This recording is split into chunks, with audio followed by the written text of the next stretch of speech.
Today's episode is brought to you by BetOnline. BetOnline has you covered this season with more props, odds, and lines than ever before. BetOnline, it's where the game starts. And right now, this is where the podcast starts. We're going to play a little bit.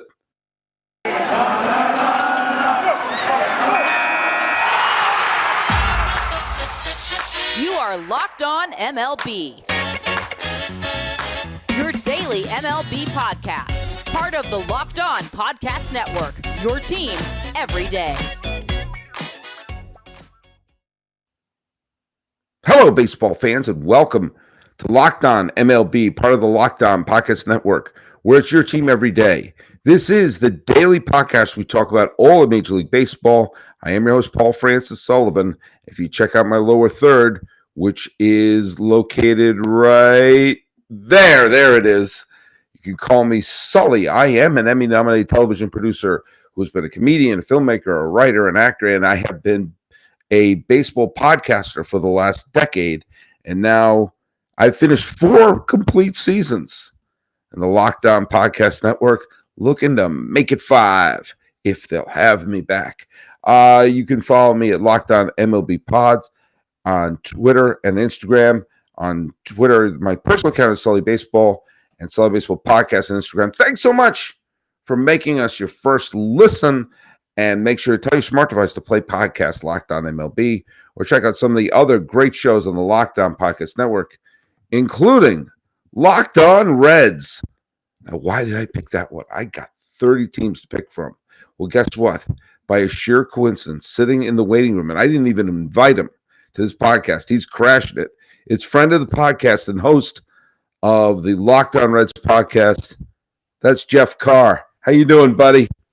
Sully, great to see you, man. My 4th season as well, and it was a rough season. It was a rough season. Let's not mince words here. This year stunk. And yes, it was bad. It was bad.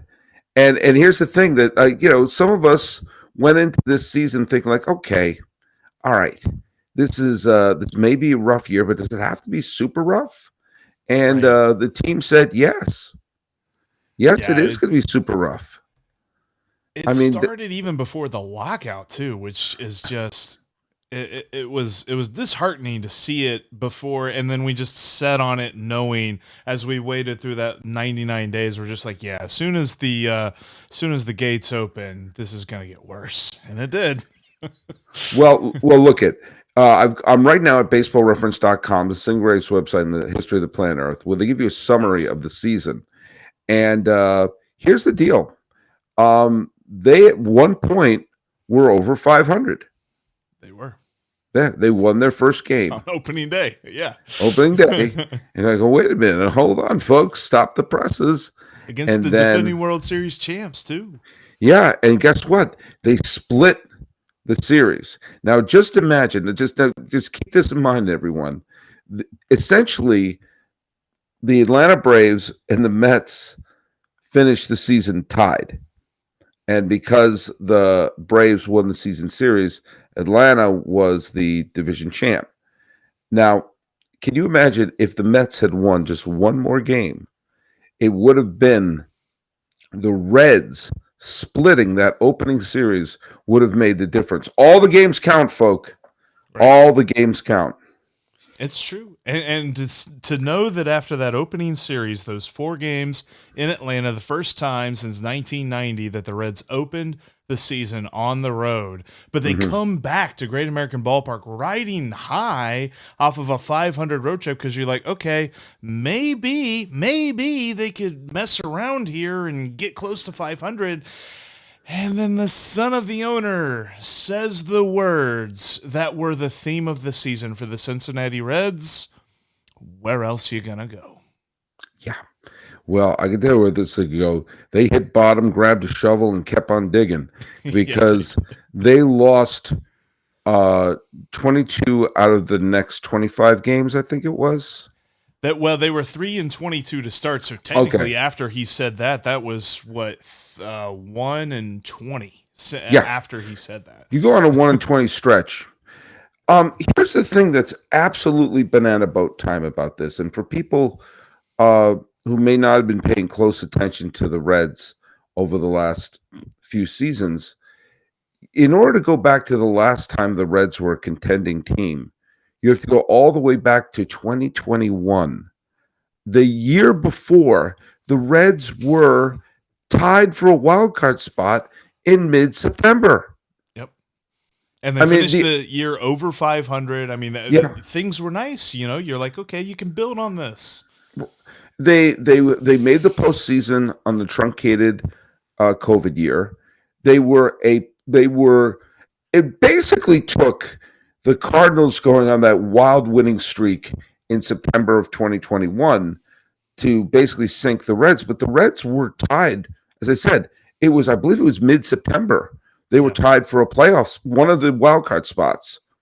And we saw this year what getting a wild card spot could potentially mean. I mean, the Phillies were 2 wins away from winning it all. The NLCS were the 5th and 6th spots in the playoff spot. I mean, if one thing that we've learned this year, or 2 things we've learned: sign the generational talents that you can get if they're floating around, sign generational talents, and also go for it, because those final playoff spots, you could be completely forgotten like the Tampa Bay Rays, or you could be the 6th seed, 1 game ahead of the Milwaukee Brewers, and be up at 1.2 games to 1 in the World Series, as Philadelphia was. And it's interesting because, you know, like Philadelphia really had a great comeback. I mean, they fired Girardi, and then they're able to figure things out as a baseball team from there. But even the Reds, and I'm not saying that they were ever in the conversation for the playoffs, but they were not. They were never. But through the month of May and June, and I think even most of July, they were a 500 baseball team. So they showed that there was something, because I thought, and coming into the season, they had the over-under set at 73.5 wins for the Reds. I took the over on that because I'm like, I think they could do that. And they showed that talent, but it was just that crazy start where they had so many injuries. They didn't hit. Like, they had a team slump wide. And I think they had a team ERA in the month of April of 6.5 that defined the rest of the season for them. Well, think about this for a second. You made a great point here, and I had to look something up here. You know, they started their record in April was 3-18, which is not good. They had a winning record in May. Yeah. And they had a winning record in July. You know, I mean, you take a look at that. You said if you had, now granted, they didn't run away with it in those months, but they had their nose above water.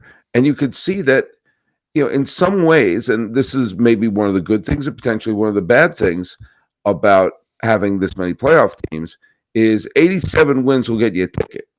Mm-hmm. Now, that will mean the pressure to make your 95 win team 100 win into a 100 win team really won't be there.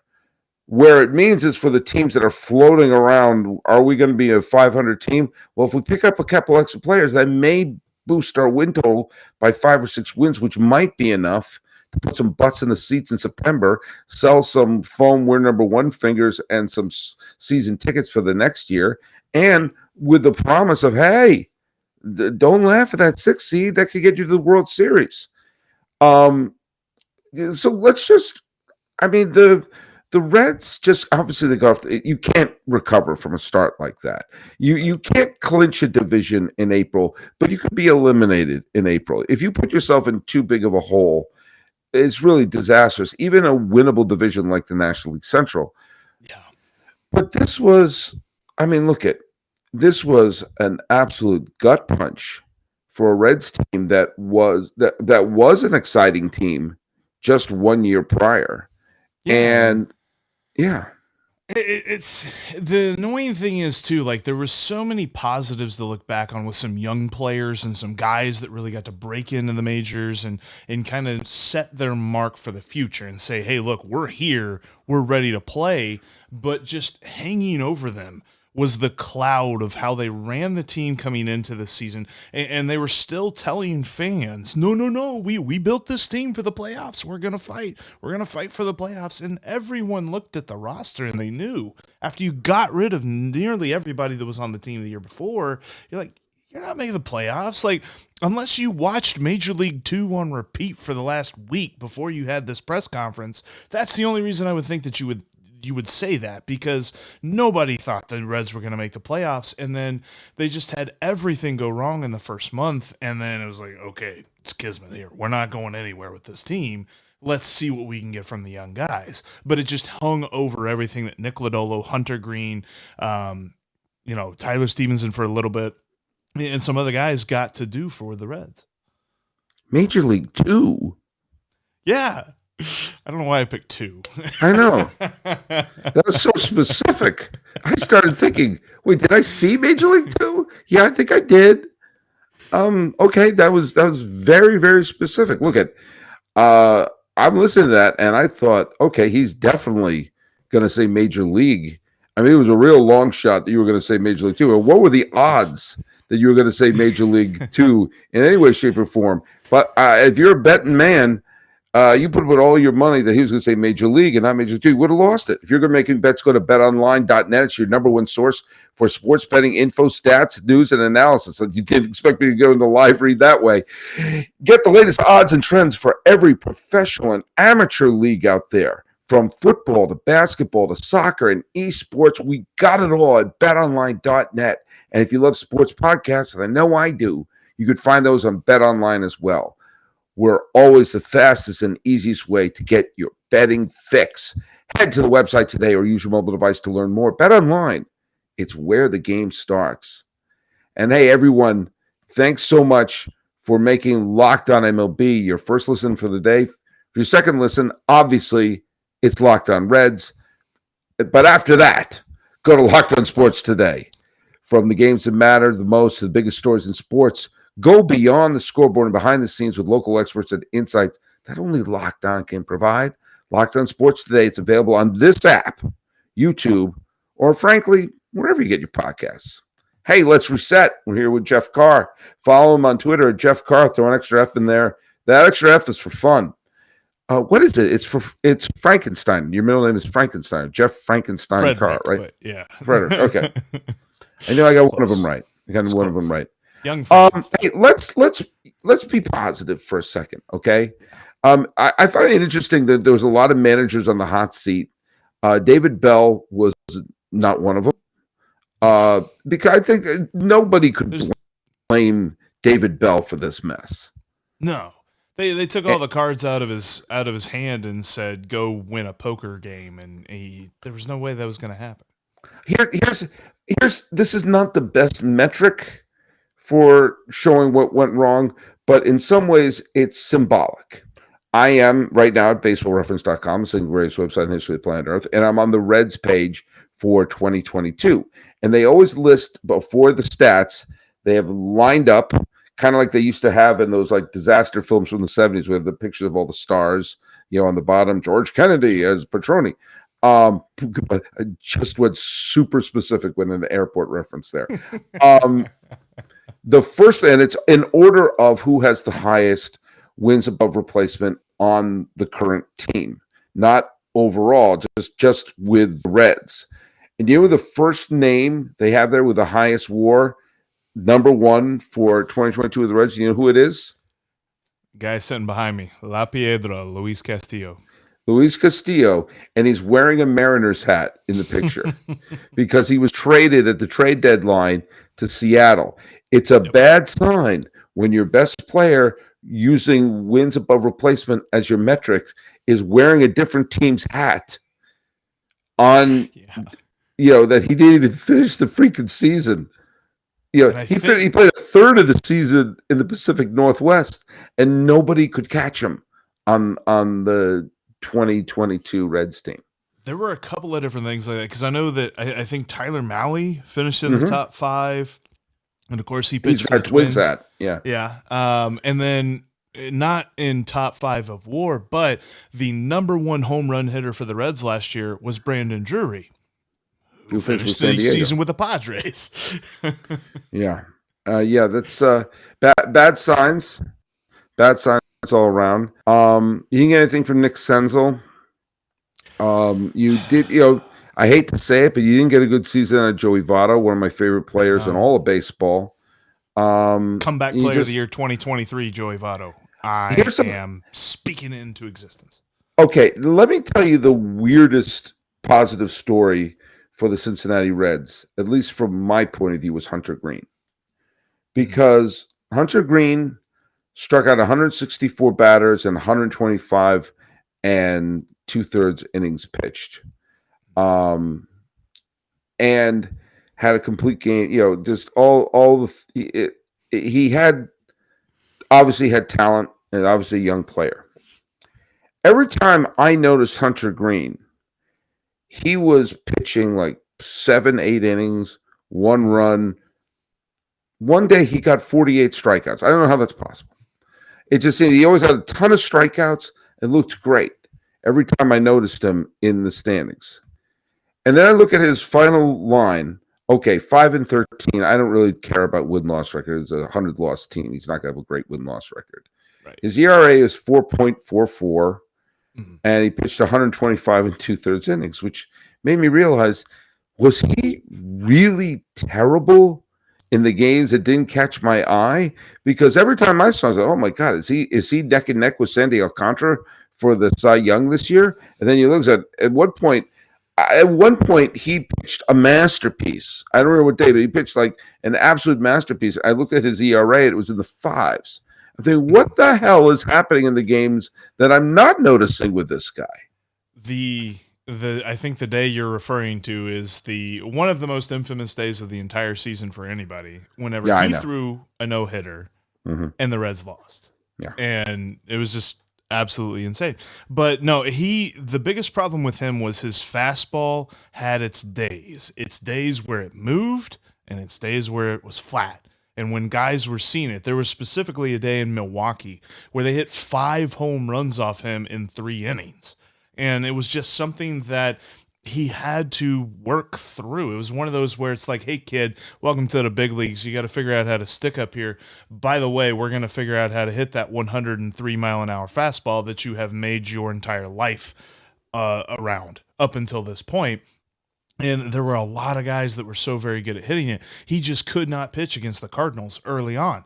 But then he kind of went through a period, I believe it was in August, where he was on the injured list for, I believe it was a back issue. And then he came back, and for his last 10 starts, that was the rookie phenom, the guy that I picked to be rookie of the year, the guy that I thought would be in the Cy Young conversation this year, and the guy that I know will be in the conversation in years to come because he's just uber talented. He's got the mentality of like a veteran who's pitched for 15 years, and yet he's got the body of a dude who's ready to go for another 20. So I think that he's the kind of dude that the Reds can build their rotation around. The fact that Nick Lodolo really pitched like the ace for the season is kind of it's just a cherry on top of all of this. But Hunter Green himself, early on, just couldn't throw anything but his fastball, and everybody knew it, and so they were just clobbering it. There was a game specifically as well, and sorry to continue this thought process, but in Boston, for the first 3 innings, he had 6 strikeouts and no hits allowed. And then in the 4th inning, he gave up 2 home runs, and he walked 3 guys, and they pulled him. It was just these weird games that all of a sudden people timed up that fastball and it was over and you had to get him out. But he was able to kind of mold it a little bit more, and he can locate the fastball. At least he could at the end of last season. And if you can locate a 103-mile-an-hour fastball, now we're talking.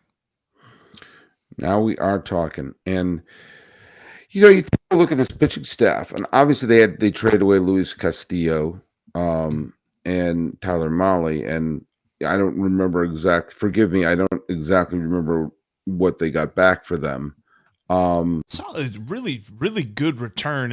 Some guys, one dude was up at the end of the year, Spencer Steer, that they got in the Tyler Mahle trade. And then there's some other guys who are probably going to be up in the next 2 or 3 years, especially from Seattle. The Reds essentially acquired like the Mariners' top 6 prospects over the course of the last 12 months. So it's kind of crazy how many different times Jerry Dipoto and Nick Krall got on the phone with each other. But there were some solid trades, just not with any guys that are going to be impact bats immediately. Right. And then you also had a good season from Alexis Diaz. who didn't have a lot of opportunities to close. When you're a 100-loss team, you're not going to have that many save opportunities. But he's a young pitcher who pitched pretty well out of the bullpen.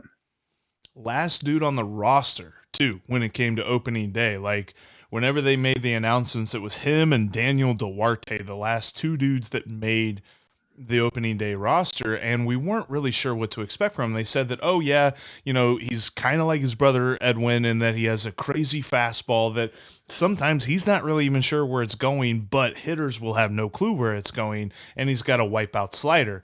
And oh my gosh, like early on, walks were an issue, and he's kind of cleaned that up, at least toward the end of the season. But the slider, when it's on, nobody can touch it. And he's so devastating against right-handed hitters with that pitch, such that the Mets themselves reportedly called on him during the trade deadline. Now, there's a lot of reports out there that are like, oh, it was close. They almost had it. That's not the case. Nick Kroll actually kind of put that to bed. He's like, it's the trade deadline. There's a lot of people that are calling about a lot of people. And then once you get off the phone, you'd be like, yep, talk to them about that guy. There was nothing there, though, is his quote. He's like, there's nothing that we were looking to trade because he's under control for so long, and he's just got that talent. There's a lot of people that think that he's going to be a top relief pitcher in baseball, and to say that with a bullpen that we have watched just languish through the final innings of games for the last 2 or 3 years is really exciting to see. And we're trying to work up how he can get an entrance into Great American Ballpark. It's not going to be as good as Edwin's, but we're going to try. Well, yeah, okay. And, that's when you're rebuilding a team, one of the first things you try to do is come up with the entrance music for your closer. That's the first thing. Yeah. I learned that from Major League 3. Back to the minors, which is a contradiction in the titles. Major League 3, back to the minors. Should be called minor league. Minor League 1? Yeah, I don't know. I don't know. All right, we're here with Jeff Carr, and we're talking about bad sequels to baseball movies, which brings us to Bad News Bears Go to Japan. No. Or Bad News Bears in Breaking Training, one of the strangest titles of all time. By the way, neither Walter Matthau nor Titan Neal came back for that one, so it was good. Look at the Cincinnati Reds are going to go into the 2023 season. Tied with their compadres of the 1970s playoffs, being the Pittsburgh Pirates, both 100-loss teams. I've been saying this for years, and you and I have talked about this. The Reds are a team that should have a gigantic regional following. Not only are they a team with deep roots, obviously, but there are many cities that could sort of come within their orbit, like Columbus or Dayton or Louisville, Kentucky, or Nashville or Indianapolis. These are all cities that are within the reach of the Reds. And you see this with the Cardinals. Cardinals reach out to a lot of those cities and areas in sort of like in Nebraska and in regions of southern Illinois, that in Arkansas that seem to pull the the Cardinals into that orbit. You see that in the Northwest with the Mariners pulling Portland and Spokane and all these and even Vancouver into their orbit, although Vancouver stays loyal to the Toronto Blue Jays. But all that Northwest, the Reds should be a team like that. They should have that big regional pull. Obviously the greatest example of the regional pull is the Boston Red Sox, pulling from all of New England and everything like that. But the Reds have deeper roots than the Red Sox, and they should be able to do that. And the team that, to me, and I talked about this with Peter Pratt on the previous show, we were talking about the Marlins, because oddly, in every other sport, Miami is this gigantic destination place, and in baseball, it's a tiny, small market. San Diego has demonstrated there's no excuse. You can't squeeze in a smaller market than the oceans on this side, the deserts on this side, Los Angeles is up here. Mexico is down there.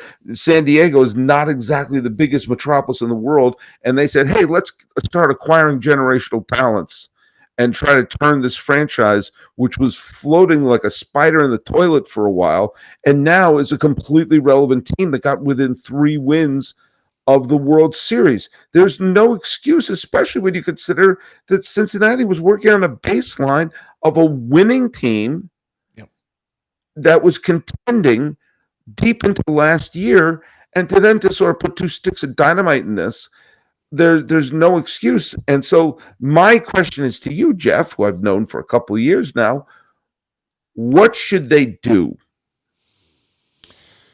Show your work. The thing of it is, when it comes to this team, they have decided, to tear it down to the studs. They decided to blow it up, whatever the metaphor is here. They got rid of everybody last season. And the rookies that they were able to bring up are the exciting base of this team. And there's going to be an even more exciting dude, the guy that's going to really just kind of signal a change, hopefully, toward the future of winning. That's Ellie De La Cruz. He's going to be up at some point this year. Maybe it's May, maybe it's June, because he's just set every level of the minor leagues on fire that he's touched. He's absolutely been amazing at the plate, just numbers that are insane. And sure, he has some strikeout totals that make people go, but he's hitting over 300 at every level. He's slugging over 500 at every level. And they've got these guys that are going to be ready to go. The problem is, this is going to be the same conversation that you have about different teams that, okay, you've got stars and you've got duds. You don't want to do that. And I feel like the Reds have tried to lean on that for the last decade or so. And it worked in 2010 and it worked in 2012 and it kind of worked in 2020, but I don't know that we want to count that because they didn't really score in the postseason. So I don't literally, but yeah, not at all. So you've got to be able to build a solid team with him. They made a trade yesterday for Nick Solak, who's going to be a platoon guy in the outfield, utility man, something. It's a move, right? Like, they're not just sitting on their hands claiming guys off the waiver wire like they did the last couple of years. But at the same time, you've got to make moves that move the needle. You can't just constantly be this team that has to wait on prove-it contracts, because I feel like that's all we're talking about this offseason is, well, could they convince Corey Kluber to come here and prove that he still has something left? Could they, go out and get like AJ Pollock and bring him in on a prove-it deal? Like, there's got to be a point when ownership sets down and says, this is the budget, this is what we're going to work with, and then let Nick Krall go do work, because there's also, reports of a little bit of meddling from the ownership and things like that, which is where we get jealous of teams, even like the Guardians, that sure, their budget's not amazing, but at least they let their office work and they let their baseball guys baseball. So at the end of the day, the biggest factor in all of this are the guys that are writing the checks. And how can they let the team work? When it comes to showing your work, the guys that are in control, the guys that make decisions for this ball club, have to let the front office do its thing, because they've set up guys in player development. They set up guys in advanced scouting that know their stuff. They just got to let those guys work. And can I just say, because if we learn nothing else from today's podcast, we've learned that Jeff Carr has turned baseball into a verb. Let them baseball. Let the baseball guys baseball. Yeah. Let them baseball. Let them baseball. Well, look at, man. I'd love to see the Reds do well. I do. I would. I mean, obviously they had a great run in the beginning of the 2010s. No one remembers it because they didn't win a pennant out of it. They were a Scott Rowland foul ball away from going to the NLCS in 2012. That would have been an interesting matchup between the Reds and the St. Louis Cardinals. But, we'll see. We'll see. This is a sleeping giant of a fan base. And I think this is a fan base hungry. And what we saw, it's funny, I'm going to bring up another team. We saw a dormant fan base wake up a little bit this year in Baltimore. We saw that what happened of all the talk of the prospect this, prospect that. Suddenly, so they showed up and they started being able to play well. And guess what happened? Fans started showing up to Baltimore because they want the Orioles to be good, but they're not going to show up to watch a garbage product. Right. And Cincinnati fans want to show up. I mean, I'm speaking for you, but just from my perspective, that you just get the sense that if they put together a legit pennant contender again, I mean, 2012 was probably everyone knew when they made the playoffs on the Jay Bruce homer that was their World Series. That the world that Bruce homer, they finally made it back to the postseason. Well, that was 2010, but yeah. 2010, yeah. So 2010, and Dusty Baker turned another franchise around and everything. But 2012 was really their opportunity.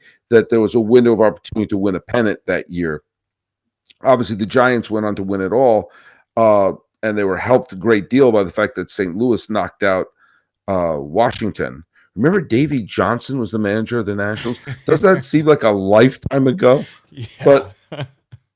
But really, since losing the wild card game to Pittsburgh, yeah, I mean, they made it in 2020 in front of no fans and cardboard fans and everything like that. This is a fan base that's chomping at the proverbial bit. And really I'm not, yeah.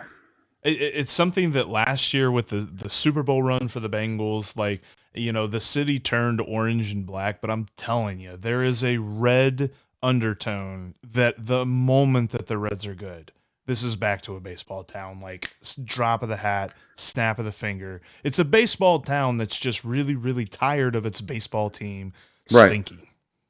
And that's one of the interesting things why I think the Reds should be one of those great regional teams. When you stop and think, most cities, and I make no bones. I'm not an NFL fan.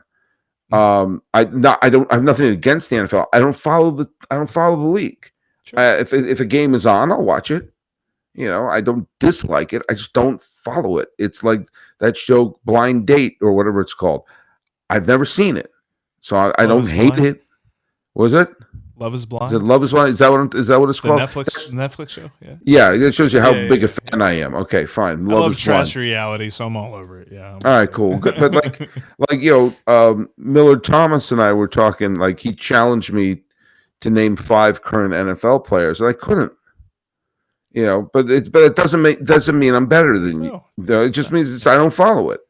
And so baseball is clearly my sport, but I'm the first to concede that the NFL's popularity is greater than that of Major League Baseball. Right. And there are very few cities that aren't that have a Major League Baseball team and an NFL team that aren't baseball first. You know, I think Boston is. I think New York is. I think Cincinnati very well may be. When St. Louis had the Rams, I definitely would have said St. Louis. Now they don't have an NFL team. But I think everyone else, the love for the White Sox and Cubs notwithstanding, the Bears are the team of Chicago. You know, Milwaukee, the Packers. I mean, I know it's Green Bay, but it's the Packers are the team of Wisconsin. I think even San Francisco, where they love the Giants, the Niners. I mean, the Niners are the king. And I think, you know, most cities, I think the two weird outliers is here in Los Angeles, the Lakers rule the roost. And I think oddly in Detroit, it's the Red Wings. But almost every other place, I mean, Washington, it's whatever they're called now. Miami, it's the Dolphins, obviously. Tampa, it's going to be the Bucks, the Cowboys, the Texans, going around, the Chiefs, going around. And I think Cincinnati is one of the few markets that the Bengals' recent success notwithstanding, it seems to be a baseball first city. And you can't ignore that if you're the ownership of the Reds. You could have something extraordinary. You could have a fan base that reaches out to where the regional coverage of it goes to other. You could Voltron it to becoming a big market club.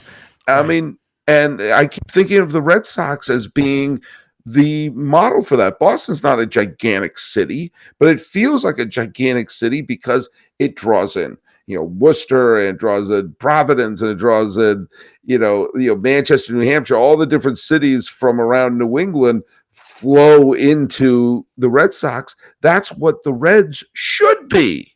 Right.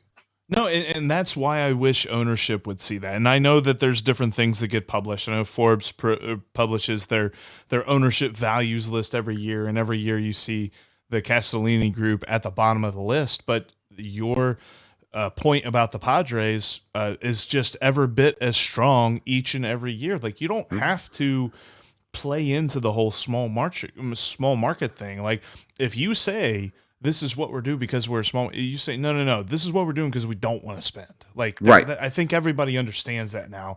And to continue to lean on the small market nomenclature is it's just sad at this point. And I think that they need to see that. They need to understand that we as fans know they could be a lot better, and just be better. Like, it's so easy to say, but be better. And there isn't a Dodgers or a Braves or a Mets that are overspending everyone in that division. There's no 100-win team juggernaut in the division. And as we saw, as I said, being a broken record, we'll wrap up with this. The NLCS was between two sub-90 win teams. Now, that may be a fluke, okay, because we saw in the American League, it was the two best teams in the American League. So it may not always be that. But if you get the Reds punch that ticket with the fantasy of the 2022 Phillies made it to the World Series dancing in their head, all of a sudden, you start getting the money from not just from Cincinnati, but from Columbus and Dayton and Louisville and Indianapolis and Nashville, and all that flowing into the Reds.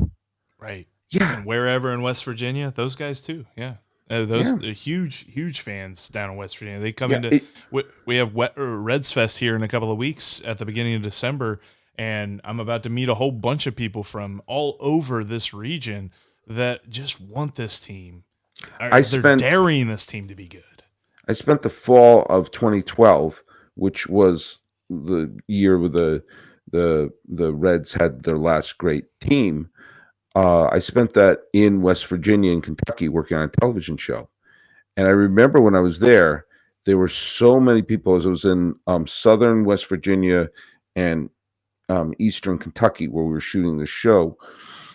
Only the most glamorous locations for me. There was lifestyles of the rich and famous. Right. So many people wearing Bengals jerseys.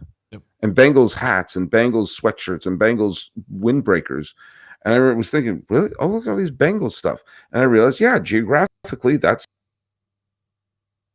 closest.